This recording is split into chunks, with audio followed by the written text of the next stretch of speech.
평양 남북 정상회담 특별수행원에 이재용 삼성전자 부회장 등 4대 그룹 총수와 사범근, 현정화 감독 등이 포함됐습니다. 의전과 경호를 맡은 청와대 실무팀과 KBS 생중계팀은 오늘 육로를 통해 평양에 도착했습니다. 국세청이 임대 수입을 아예 신고하지 않거나 실제보다 낮춰 신고한 1,500명에 대한 세무검증을 시작했습니다. 세금 탈루 규모가 큰 임대인에 대해선 세무조사로 전환할 방침입니다. 한 초등학교 교사가 수업 중 학생들에게 폭언을 퍼붓는 등 정서적 학대를 한 혐의로 수사를 받고 있습니다. 그런데 정서적 학대 행위를 한 교사의 취업 제한은 오히려 완화하는 방향으로 입법이 추진되고 있습니다. 오늘 새벽 인천의 한 클럽에서 마약을 흡입한 혐의로 중국인 관광객 20여 명이 무더기로 경찰에 연행됐습니다. 이들 중 한 명은 마약 양성 반응이 나왔고 10대 여성의 신발 속에선 마약이 나왔습니다. 오늘 오후 전북 완주에서 레저용 경비행기가 야산에 추락했습니다. 비행기에 타고 있던 조종사와 탑승자는 추락 현장에서 모두 숨진 채 발견됐습니다. 여러분 안녕하십니까? 9월 16일 일요일 KBS 9시 뉴스입니다. 평양 남북 정상회담을 이틀 앞두고 청와대가 방북단 명단을 발표했습니다. 공식 수행원과 함께 각계 인사 52명이 특별수행원으로 가게 됐습니다. 주요 대기업 인사와 정당 대표들이 포함됐고 북한의 큰할아버지를 둔 중학생도 최연소 수행원으로 평양에 갑니다. 먼저 김지선 기자가 보도합니다. 문재인 대통령과 함께 평양을 방문할 수행원이 확정됐습니다. 먼저 공식 수행원은 14명입니다. 정부를 대표해 서훈 국가정보원장, 외교, 통일, 국방, 국토부 장관 등이 포함됐고 청와대에선 정용 국가안보실장, 김현철 경제보좌관 등이 이름을 올렸습니다.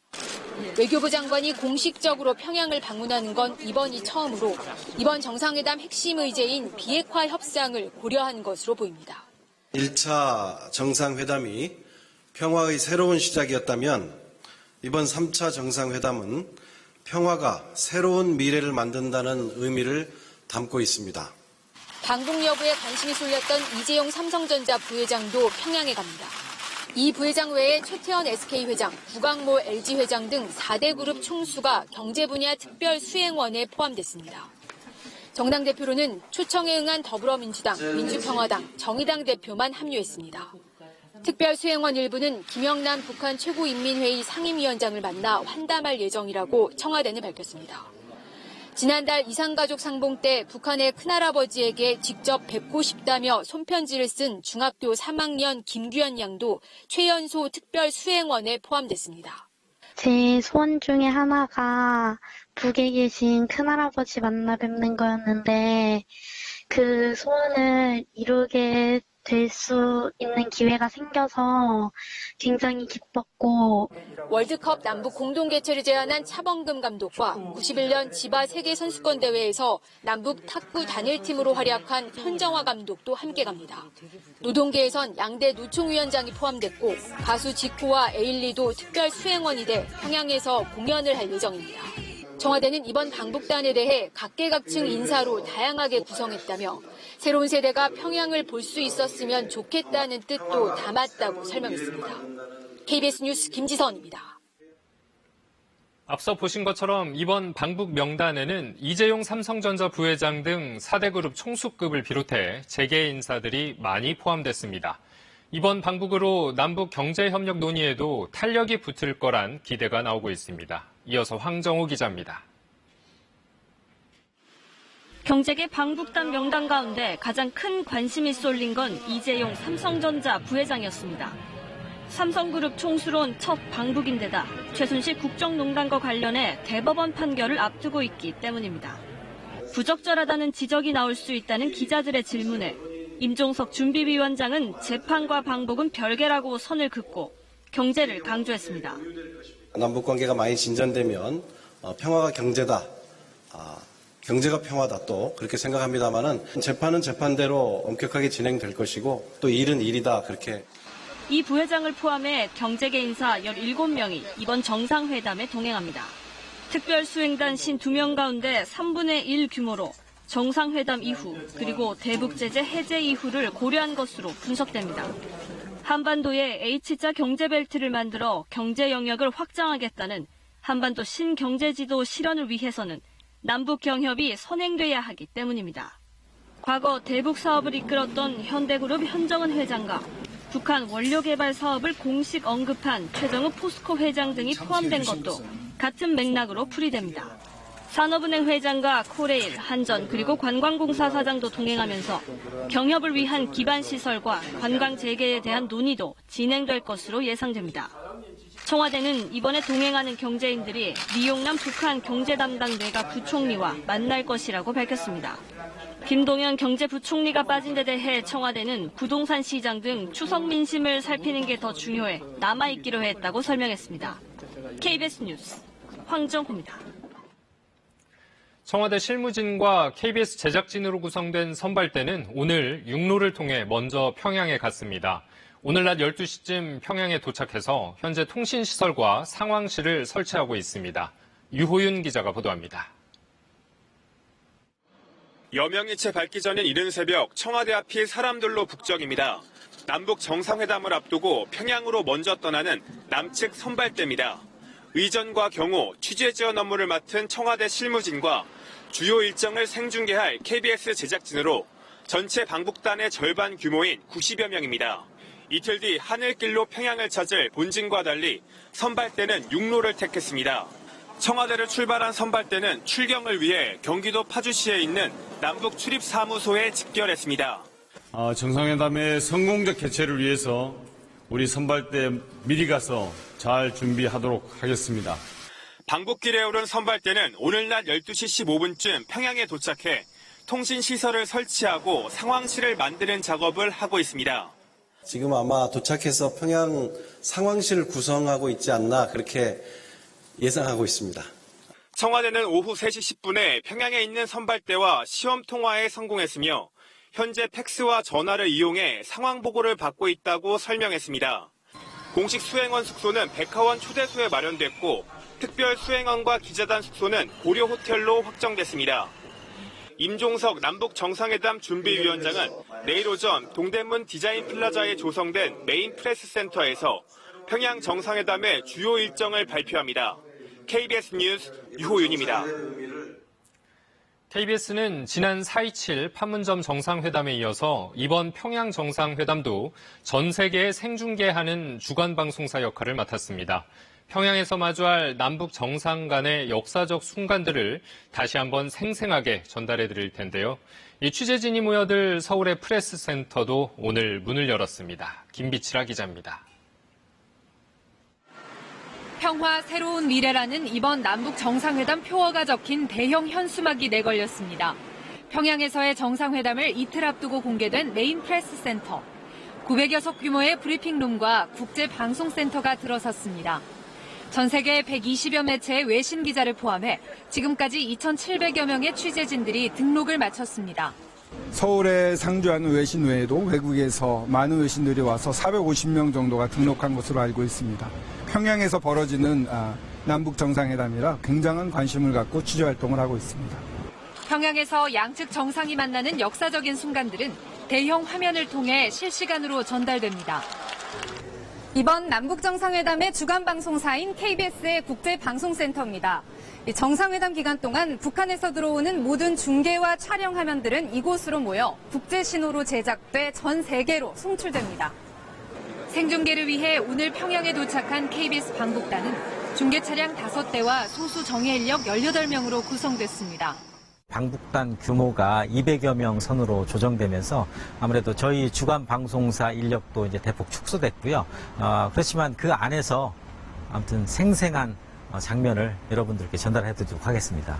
KBS는 그동안 다양한 국제 행사를 성공적으로 중계방송한 경험을 바탕으로 4.27 판문점의 감동을 평양에서 재현하겠다는 각오입니다. KBS 뉴스 김비치라입니다. 자, 이렇게 평양 정상회담의 분위기가 달아오르는 가운데 북한 매체들은 한반도에 화해와 단합의 훈풍이 불고 있다고 평가했습니다. 북한 역시 이번 회담에 거는 기대감이 크다는 뜻인데 비핵화에 대한 결단이 반영된 것이라는 분석도 나옵니다. 이 소식은 허효진 기자입니다. 불신과 대결로 얼어붙었던 땅에 민족적 화해와 단합의 훈풍이 불고 있다. 평양 정상회담을 앞두고 노동신문이 내린 현 한반도 상황에 대한 평가입니다. 특히 지난 5일 이뤄진 대북특사단과 김정은 위원장의 면담을 재차 언급하며 이번 정상회담 개최 역시 김 위원장의 결단에 의한 것임을 강조했습니다. 교래의 지향권 요문을 한몸에 안으시고 사주 통일과 평화 번영의 새 시대를 힘차게 열어나가시는 북한 주민들에게 평양 정상회담의 당위성을 역설한 겁니다. 노동신문은 또 남측의 민주개혁정당과 단체들도 한반도의 비핵화와 남북협력의 새로운 시대를 여는 획기적인 계기가 될 것으로 보고 있다고 주장했습니다. 이는 정상회담에서 한반도 비핵화에 대해 논의한다는 사실을 전하면서 비핵화 의지도 간접적으로 표명한 것으로 평가됩니다. 정상회담을 통해 남북관계를 획기적으로 발전시킴으로써 교착되어 있는 북미 관계를 타개하려는 김정은 위원장의 의중을 반영한 기사로 해석됩니다. 대남용 선전매체 우리민족끼리와 대외 선전매체 메아리도 남북관계 발전과 한반도의 항구적인 평화를 이룩해 나가는 계기가 될 거라며 의미를 부여했습니다. 이에 따라 북미가 이견을 보였던 핵물질과 핵시설 등의 신고에 대해 북한이 어느 정도 결단을 내린 것 아니냐는 분석도 나옵니다. KBS 뉴스 허유진입니다. 다달이 내는 월세, 서민에겐 큰 부담이죠. 그런데 이 개인 간에 돈이 오가다 보니 누가 얼마나 임대 수익을 내고 있는지 실태를 정확히 알기 어려워서 기존 자료로 파악된 임대주택은 187만 채에 불과했습니다. 최근 정부가 이보다 훨씬 많은 505만 채의 임대주택을 새로 찾아냈는데요. 주택임대차 정보 시스템이라는 새로운 시스템을 가동한 결과입니다. 많은 임대료를 받으면서도 세금은 피하고 그 돈으로 집을 또 사서 집값 급등의 한 원인으로도 지목됐던 임대인들을 정확히 추적할 길이 열린 겁니다. 실제로 국세청이 이 시스템으로 세금 탈루 혐의가 짙은 임대인 1,500명을 찾아내 정밀 검증을 시작했습니다. 박대기 기자가 보도합니다. 외국인 세입자들이 많이 사는 서울 이태원입니다. 이 일대에 빌라 17채를 소유하고 있는 A씨는 외국인에게 받은 임대 수입 7억 원을 숨겼다가 국세청에 적발됐습니다. 외국인은 월세 세액공제를 신청하는 경우가 드물어 임대 수입을 감추기 쉽다는 점을 악용한 겁니다. 전국에 60채의 아파트를 갖고 있는 B씨는 이 집들을 모두 친인척 등 다른 사람 명의로 해놓고선 7억 원이 넘는 임대 수입을 챙겼습니다. 값이 오른 아파트를 팔 때는 수리비를 허위로 계산해 놓는 수법으로 양도소득세를 적게 내기도 했습니다. 주택임대차 정보 시스템이 가동되면서 비슷한 혐의가 있는 1,500명이 포착돼 국세청이 검증에 들어갔습니다. 파악하기 어렵던 주택에 대해서도 임대 여부를 파악할 수 있게 되었습니다. 임대 수입 금액도 경전보다 더 정확하게 추정할 수 있게 되었습니다. 시스템으로 추정한 임대 수입과 실제 신고된 수입의 차이가 큰 사람, 아예 임대 수입 신고가 안 돼 있는 사람들이 주요 대상입니다. 국세청은 검증 과정에서 탈루 규모가 큰 것으로 드러나면 바로 세무조사로 전환해 샅샅이 조사하기로 했습니다. 국세청은 앞으로 주택임대차 정보 시스템 자료를 주기적으로 분석하는 한편 법원에서 전세권과 임차권 등기 자료도 수집해 숨은 임대 수입에 대한 과세를 강화할 방침입니다. KBS 뉴스 박대기입니다. 한 초등학교 담임교사가 수업 시간에 공포 분위기를 조성하며 정서적 학대를 한 혐의 등으로 검찰 수사를 받고 있습니다.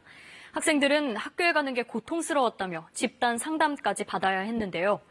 그런데 이렇게 정서적 학대를 한 교원의 취업 제한이 대폭 완화될 움직임을 보이고 있어 논란이 일고 있습니다. 김지숙, 이호준 기자가 자세히 전해드립니다. 6학년 새학기가 시작된 지 한 달 만에 짝을 바꾼 날.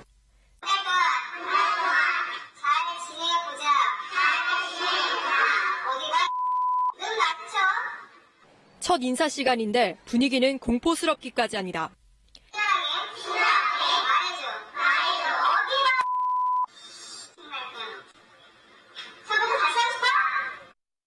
A 교사가 담임을 맡은 반 학생들이 쓴 자술서입니다. 글씨를 거지같이 쓴다며 시험지를 집어 던졌다. 얼굴에 스테이플러를 갖다 대면서 입을 찍어버린다고 했다. 말이 잘 안 나오고 눈치만 본다. 가끔 죽고 싶다는 생각이 든다. 매일 학교에 가는 게 고통스러웠다고 털어놨습니다. 아침이면 바지 하나 입고 또 나머지 바지 하나 입고 학교가 너무 가기 싫습니다. 행동이 느리거나 질문을 한다며 공이나 손으로 때리기도 했다고 아이들은 진술했습니다. 꿈을 꿨는데 선생님이 때리던 공이 칼로 변해서 그 아이를 찌르는 걸로 악몽을 꾸고 훈육이라면서 아이들을 달래던 학부모들은 상태가 점점 악화되자 지난 4월 교육청에 민원을 접수했습니다. 문제 교사는 결국 아동복지법 위반 혐의로 고발됐고 경찰은 한 달여 수사 끝에 기소 의견으로 검찰에 송치해 현재 검찰 수사가 진행되고 있습니다. A 교사는 학부모들의 민원이 제기된 직후 병가를 낸 상태입니다. 학교 측은 복직하는 일은 없을 거라고 밝혔지만 학부모들은 여전히 불안해합니다. 교단에 정말 손은 안 대죠. 근데 벌써 엄마들 사이에 그분 복직하는 얘기가 뜨고 있다는 거예요. A 교사는 KBS와의 통화에서 때린 적이 없다고 말했고 변호인은 수사 중이라 입장을 밝히지 않겠다고 전해왔습니다. KBS 뉴스 김지숙입니다. 이런 학부모들 우려는 현실화될 가능성이 높습니다. 아동복지법은 아동학대로 형을 확정받은 사람은 10년 동안 아동 관련 기관에 취업할 수 없도록 규정하고 있습니다. 앞서 A 교사가 재판에 넘겨져서 벌금형 이상을 선고받으면 10년 동안 취업이 제한되는 겁니다. 하지만 지난 6월 헌법재판소가 이걸 위헌이라고 결정했습니다. 다시 아동학대를 저지를지 그렇지 않을지 모르는데 10년씩이나 취업을 못하게 한다는 건 좀 지나치다는 겁니다. 당장 문제가 생겼습니다. A 교사가 만약 지금 형을 확정받으면 취업에 제한이 없습니다. 그래서 국회가 대체 입법을 준비 중입니다.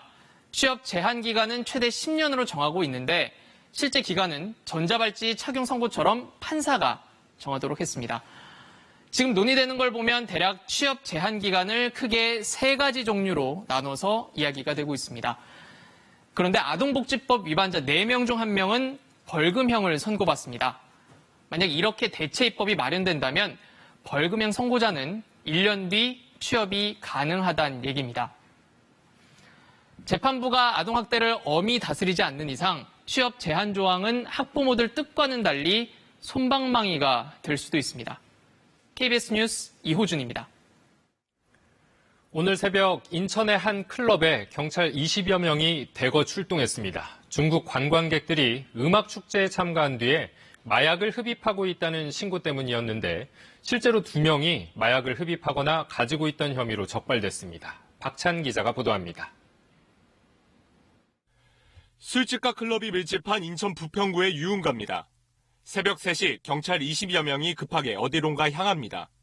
잠시 후 경찰은 사람들을 연행하기 시작합니다. 일부는 왜 경찰서에 가야 하냐며 연행에 저항하기도 했습니다. 사람들이 막 이게 우글우글 거리고 있어가지고 거기 딱 뭔지 봤더니 경찰들이 진압봉을 들고 서 있었어요. 이들은 모두 인천에서 열린 음악 페스티벌을 보러 온 중국 관광객들입니다. 공연을 관람한 뒤 클럽에 모였고 이곳에서 마약을 흡입하고 있다는 신고가 경찰에 접수된 겁니다. 경찰이 클럽에 들이닥치자 일부는 급히 자리를 피했습니다. 몇 명은 이제 도망가고 여기 지하 있는 데로 이제 숨길래 여기 숨은 것 같다 한번 봐달라 그래가지고 여기 있는 중국인들도 이제 잡아서 경찰에 연행된 사람은 모두 26명, 이 가운데 8명이 마약 검사를 받았습니다. 30대 남성 1명은 마약 양성 반응이 나와 입건됐습니다. 치면은 마약 아니라고 하시면 이거 시합범죄 하려고 하니까 자기는 했다.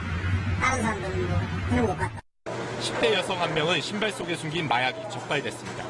경찰은 이들이 마약을 가지고 입국했는지 한국에서 입수했는지 조사하고 있습니다. 또 국립과학수사연구원의 마약 성분 분석을 의뢰할 예정입니다. KBS 뉴스 박찬입니다.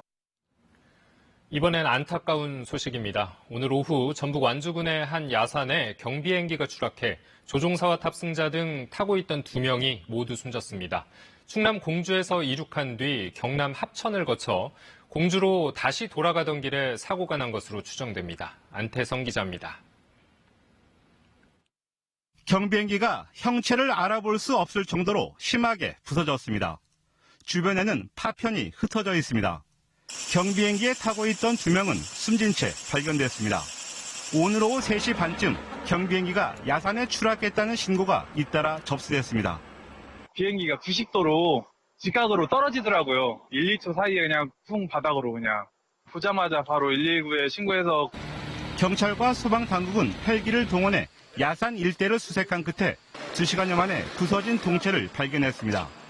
사망자는 경비행기 조종사 44살 이모 씨, 탑승자 57살 성호 씨로 추정됩니다.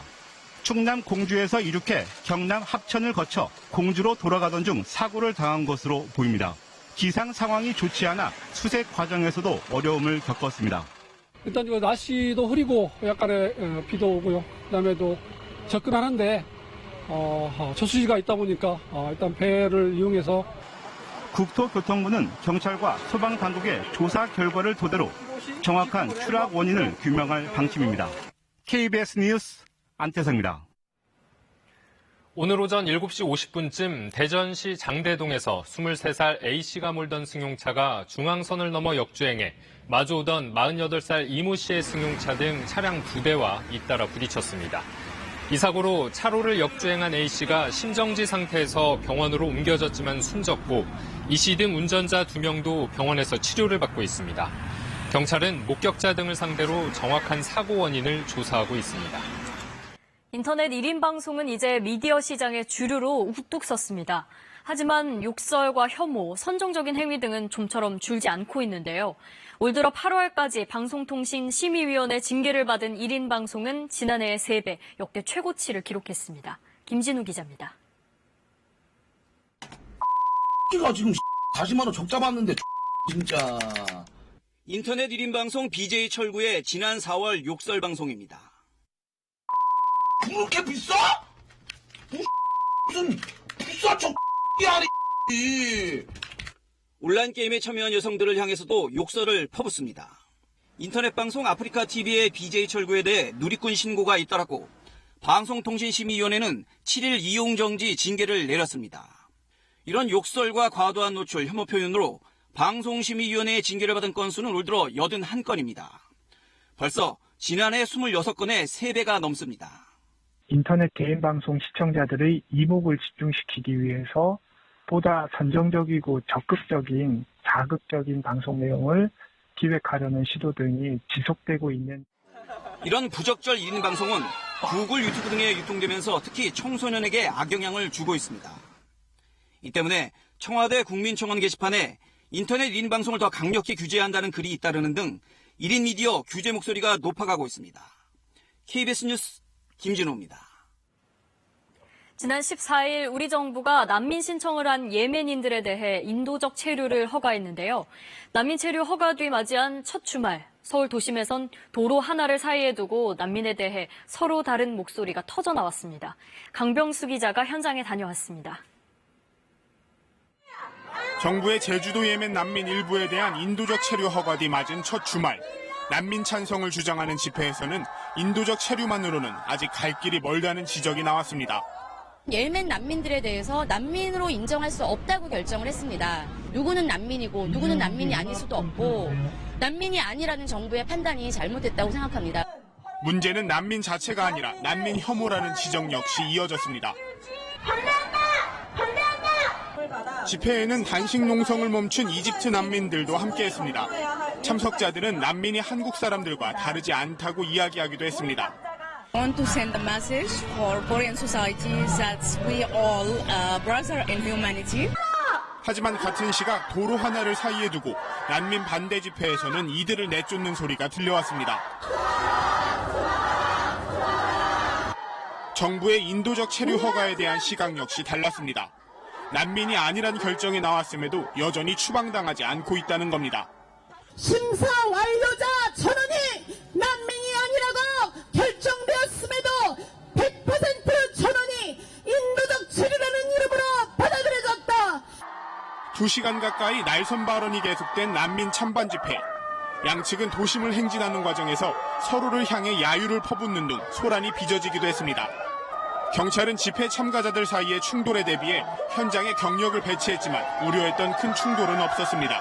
KBS 뉴스 강병수입니다. 서울 도봉산 둘레길 인근에서 멧돼지 10여 마리가 한꺼번에 나타나 먹이를 찾는 모습이 등산객 카메라에 포착됐습니다. 멧돼지들은 사람을 보고 도망가지도 않고 태연하게 행동했다는데요. 겨울철 번식기가 시작되면 공격적으로 돌변하기 때문에 더 주의하셔야겠습니다. 고은희 기자입니다. 우거진 숲을 사이로 멧돼지들이 어슬렁거립니다. 이건 새끼고 의미가 이제 이렇게 갈 거예요. 이건 새끼고. 이거 한두 마리여야지 이거. 새끼로 추정되는 멧돼지 서너 마리는 먹이를 찾는 듯 분주히 땅을 헤집고 다닙니다. 아, 이놈은 내 앞에서 도망도 안 가요. 사람이 코앞에서 휴대전화로 촬영하는데도 아랑곳하지 않고 곳곳을 유유히 배회합니다. 핸드폰을만 이렇게 찍으면서 가만히 있었죠. 그랬더니 몇 번 와가지고 다리에 와서 냄새 맡아보고 나한테 냄새 한번 두어 번 맡아보고 그리고 슬금슬금 다시 갔다 다시 또 쳐다보고 그러더니 가더라고요. 이렇게. 등산객이 이틀 전 도봉산 삼박로에서 발견한 멧돼지만 모두 17마리나 됩니다. 4, 5월에 태어난 어린 새끼들이 완전히 독립하기 전에 어미가 함께 데리고 다니면서 먹이를 찾는 겁니다. 가을철 등산객 등이 도토리와 밤 등 멧돼지 먹이를 싹쓸이해 가자 먹이를 찾기 위해 도봉산 입구 근처까지 내려온 것으로 보입니다. 다만 겨울철 번식기가 아직 오지 않아 멧돼지들이 상대적으로 덜 예민한 시기여서 큰 위협은 되지 않았습니다. 12월 말부터 2월 중순까지가 번식 기간이에요. 걔네들이 이제 그 흥분이 돼 있는 상태라 소리를 지르거나, 뭐 돌을 던지거나, 뭐 작대기를 던지거나 그러면 안 되고. 멧돼지 무리를 만날 경우 어미가 새끼를 보호하기 위해 공격할 가능성도 있어 조용히 뒷걸음질 치면서 나무나 돌 뒤로 숨는 게 최선이라고 전문가들은 당부했습니다. KBS 뉴스 고은입니다. 남의 건강보험증을 부정 사용하다 적발된 건수가 3년 동안 18만 건에 달했습니다. 국회 보건복지위원회 소속 윤종필 의원이 국민건강보험공단으로부터 받은 자료를 보면 2015년부터 2017년까지 건강보험증 부정 사용 진료 건수는 모두 17만 8,237건이었습니다. 이 때문에 발생한 진료비는 40억 원으로 추산됩니다. 음주운전 차량이 버스 정류장으로 돌진해 한 명이 숨졌습니다. 오늘 새벽 0시 40분쯤 23살 A씨가 술에 취한 채 승용차를 몰다 경기도 성남시 분당구의 한 버스 정류장으로 돌진해 이곳에 있던 62살 B씨 등 2명을 덮쳐 B씨가 숨졌습니다. 경찰은 운전자 A씨에 대해 교통사고 처리 특례법 위반 혐의로 구속영장을 신청했습니다. 추석 연휴를 앞두고 안부 인사나 택배 배송 등을 가장한 문자 메시지를 이용해 개인 정보를 빼가는 스미싱 사기가 증가할 것으로 보여 주의가 요구됩니다. 금융감독원은 출처가 확인되지 않은 문자 메시지의 인터넷 주소는 클릭하지 말고 애플리케이션 설치를 유도하는 경우도 스미싱 가능성이 높아 설치하지 말 것을 당부했습니다.